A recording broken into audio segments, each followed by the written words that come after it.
Langit yang kita pandang setiap hari, ternyata menyimpan misteri yang luar biasa. Dalam Al-Quran, Allah mengungkapkan bahwa langit terdiri dari 7 lapisan, masing-masing dengan keajaiban dan para penghuninya yang mengagumkan.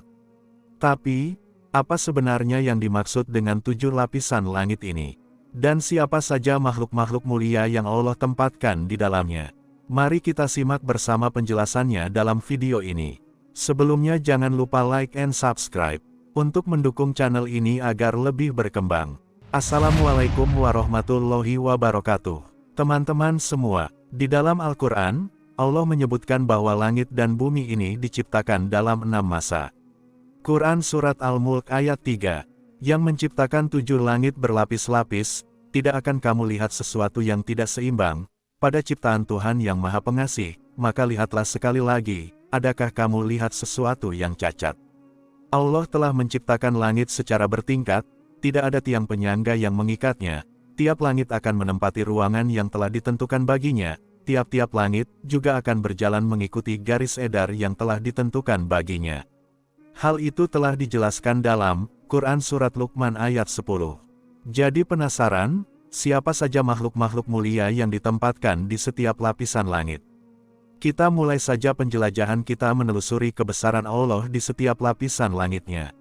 Dalam perjalanan Isra Mi'raj Nabi Muhammad SAW yang luar biasa, Nabi Muhammad melintasi 7 lapisan langit dan bertemu dengan para nabi yang mulia, hingga dialog dengan Maha Pencipta di Sidratul Muntaha. Peristiwa Isra Mi'raj tercatat dalam Al-Quran, Surat Al-Isra, ayat 1. Yang berbunyi, Maha Suci Allah yang telah memperjalankan hambanya pada suatu malam, dari Masjidil Haram ke Masjidil Aqsa, yang telah kami berkahi sekelilingnya, agar kami perlihatkan kepadanya sebagian tanda-tanda kebesaran kami, sesungguhnya dia adalah Maha mendengar lagi Maha melihat.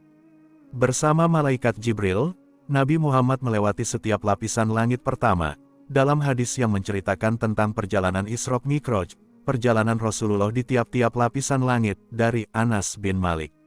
Di langit lapisan pertama ini, dinamakan dengan langit dunia, karena dekat dengan bumi, bentuk dari langit ini terbuat dari emas dan kuncinya dari cahaya. Penghuni langit pertama ini tentu saja ada para malaikat-malaikat. Langit pertama ini, bertugas menyeleksi amal perbuatan manusia dari pergunjingan. Jika amal yang naik terdapat unsur ghibah, maka akan dikembalikan ke pemiliknya. Di langit pertama beliau juga bertemu dengan Nabi Adam alaihissalam, dan disambut dengan bahagia olehnya. Nabi Muhammad SAW melihat di samping kanan dan kiri Nabi Adam alaihissalam, ada kumpulan manusia. Saat melihat ke kanan, Nabi Adam tertawa, dan saat melihat ke kiri, Nabi Adam menangis. Rasulullah SAW bertanya kepada Jibril, "Wahai Jibril, siapa dia?" Jibril menjawab, "Dia Adam, dan mereka itu anak keturunannya." Saat melihat ke sebelah kanan, merekalah penghuni surga. Adam tertawa, dan saat melihat ke sebelah kiri, merekalah penghuni neraka. Adam menangis. Dalam riwayat yang sama, Rasulullah diajak oleh Jibril untuk kelilingi langit pertama. Di sana Rasulullah menemukan 2 sungai yang indah, yaitu sungai yang mengalir tanpa henti. Sungai itu sumber dari sungai Nil dan sungai Eufrat. Kemudian Jibril mengajak Rasulullah berjalan-jalan lagi. Beliau kembali menjumpai sebuah sungai. Di atas sungai itu terdapat istana yang megah, yang terbuat dari mutiara dan permata. Kemudian Nabi menepukkan tangannya ke permukaan sungai itu, lantas tercium aroma kasturi yang sangat harum. Dan Nabi pun bertanya, "Ini apa wahai Jibril?" "Ini adalah telaga Al-Kautsar yang sengaja disimpan oleh Allah khusus untukmu," dalam riwayat Anas bin Malik. Sahabat surga, telaga Al-Kautsar adalah salah satu kenikmatan yang diberikan Allah Subhanahu wa Ta'ala kepada Rasulullah untuk umatnya. Kelak di hari kiamat, keistimewaan telaga Kautsar ini adalah, bagi siapa saja yang meminum air darinya, maka mereka tidak akan pernah merasakan haus lagi di padang mahsyar. Telaga ini sangat dirindukan kaum muslimin. Semoga kita semua ditemukan di telaga Kautsar, amin. Langit kedua, lapisan langit kedua ini, disebut dengan Ma'un, yang terbuat dari besi atau marmer putih. Penjaganya bernama Malaikat Rubail, yang tugasnya menyeleksi amal perbuatan manusia dari rasa paling mulia. Di langit kedua, Nabi Muhammad bertemu Nabi Isa alaihissalam dan Nabi Yahya alaihissalam. saat Rasulullah dan Jibril sampai di langit ini, mereka menyambut Rasulullah dengan salam dan doa. Langit ketiga. Langit ketiga ini memiliki nama langit Harabut yang terbuat dari tembaga, menurut satu pendapat terbuat dari besi. Langit ketiga ini dihuni sekumpulan malaikat yang bertugas menyeleksi amal manusia dari unsur kesombongan. Setelah disambut baik oleh para malaikat di langit ketiga ini, Rasulullah berjumpa dengan Nabi Yusuf alaihissalam, yang memiliki rupa yang tampan. Beliau bersalam kepadanya dan dibalas dengan salam yang sama, seperti salamnya Nabi Isa. Di akhir pertemuannya, Nabi Yusuf memberikan doa kebaikan kepada Nabi Muhammad Shallallahu Alaihi Wasallam. Langit keempat. Langit keempat ini dinamakan dengan langit Zahir, terbuat dari tembaga, sementara menurut pendapat lainnya terbuat dari perak.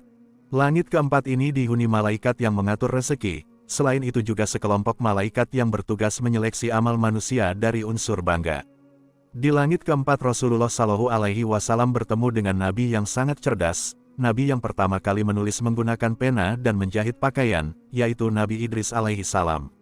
Nabi Idris juga dikenal dengan keberaniannya dalam berdakwah, sehingga dijuluki Asad al-Asad. Seperti pertemuan dengan nabi-nabi sebelumnya, Nabi Idris memberikan doa kepada Rasulullah. Langit kelima. Langit kelima ini dinamakan dengan langit Musyirah, yang terbuat dari perak, menurut suatu pendapat ada yang terbuat dari emas. Malaikat yang tinggal di sini menyeleksi perbuatan manusia dari unsur penyakit hati, seperti iri, dengki dan lainnya. Di langit kelima Rasulullah berjumpa dengan Nabi Harun. Nabi Harun alaihi salam adalah saudara dari Nabi Musa alaihi salam. Rasulullah disambut hangat dan tegur sapa dan saling memberi salam, seperti momen-momen bertemu para nabi di langit sebelumnya. Langit keenam. Langit keenam dinamakan dengan langit Holisol, terbuat dari emas, namun menurut suatu pendapat lain terbuat dari intan. Di langit keenam inilah Nabi Muhammad Shallallahu Alaihi Wasallam bertemu dengan salah satu nabi yang terkenal dengan julukan Kalimullah, yaitu Nabi Musa alaihi salam. Nabi Musa adalah nabi yang memiliki jasa besar dalam membebaskan Bani Israel dari perbudakan Fir'aun, dan menuntunnya menuju kebenaran ilahi. Selama bertemu dengan Nabi Muhammad Shallallahu Alaihi Wasallam, Nabi Musa menyambut layaknya kedua sahabat lama yang tidak pernah bertemu.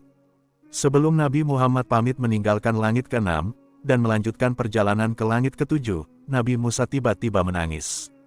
Nabi berhenti dan bertanya, apa yang membuatmu menangis? Lalu Nabi Musa menjawab dengan sedih, aku menangis karena ada orang yang lebih muda diutus setelahku, tapi umatnya lebih banyak masuk surga daripada umatku. Beruntunglah kita sebagai umat Nabi Muhammad, bagaimana tidak umat Nabi Muhammad adalah umat yang terakhir, tapi kelak menjadi umat yang pertama yang dipersilakan memasuki pintu surga, seperti yang tertuang dalam hadis Nabi Shallallahu Alaihi Wasallam. Rasulullah bersabda, kita adalah yang terakhir masanya di dunia, tetapi yang pertama di hari kiamat, kitalah yang akan masuk surga terlebih dahulu. Hadis riwayat Muslim.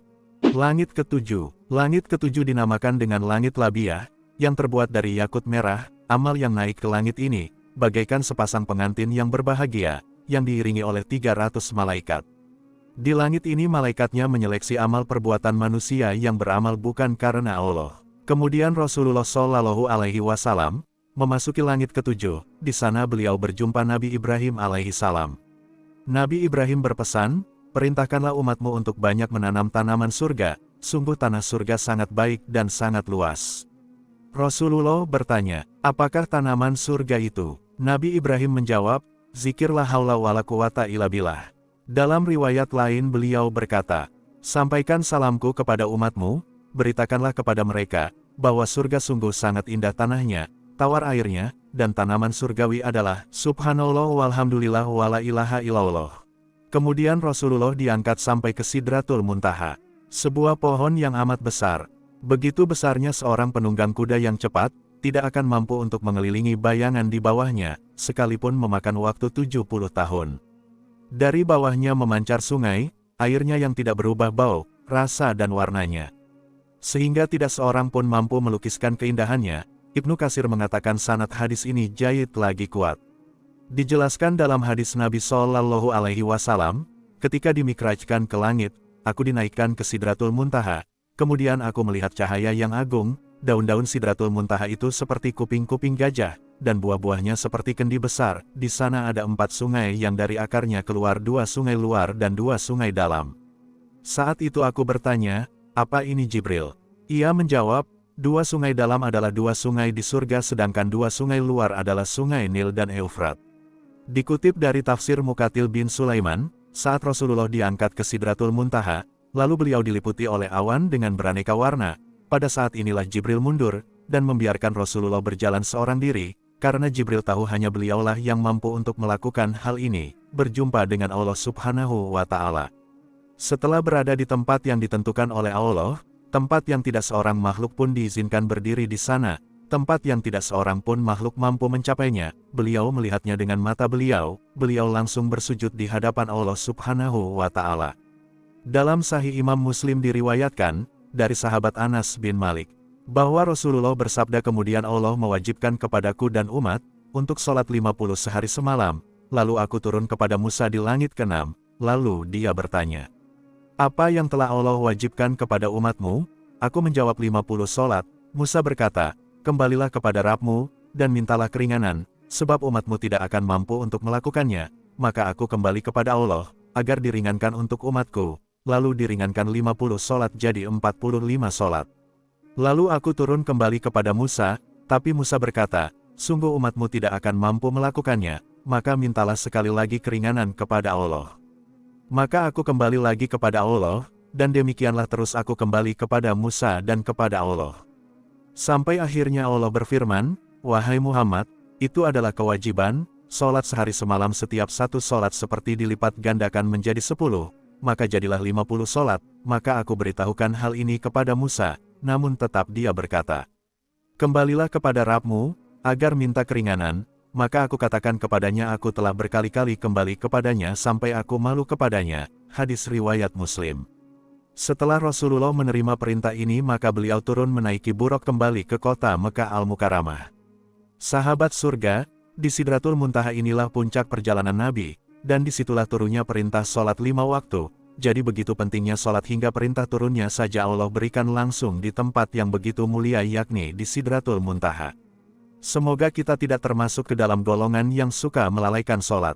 Subhanallah, begitu banyak hikmah yang dapat kita ambil dari perjalanan mulia Nabi Muhammad SAW saat Isra dan Mi'raj. Melalui 7 lapisan langit, kita diajak untuk merenungkan keagungan penciptaan Allah, pertemuan dengan para nabi, hingga makna pentingnya ibadah yang menjadi inti dari hubungan kita dengan Sang Pencipta.